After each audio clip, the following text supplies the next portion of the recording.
Most Python developers can iterate over lists and strings with a for loop, but can you make your own custom objects iterable?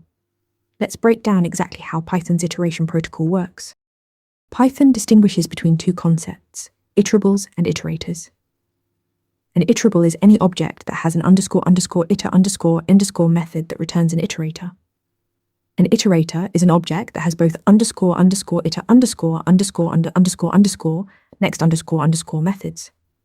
When you use a for loop, Python calls iter on your object to get an iterator, then repeatedly calls next until iteration is complete. To make a custom object iterable, implement the __iter__ method that returns self if your class is its own iterator. Then implement __next__ to define the iteration behavior. Each call to next should return the next value in the sequence. Here's a simple counter class that demonstrates this pattern, tracking the current value and maximum limit. The key to stopping iteration is raising the StopIteration exception when there are no more items to return.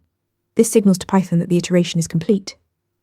In our counter example, when current exceeds the maximum, we raise StopIteration. Without this exception, your iterator would run forever or crash.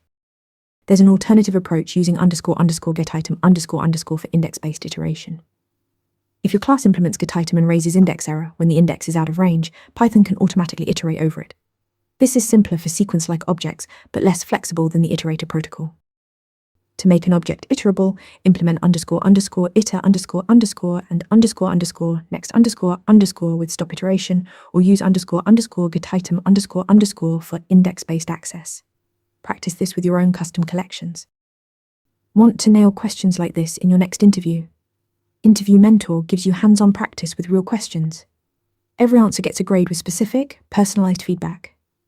Track your progress across topics and difficulty levels.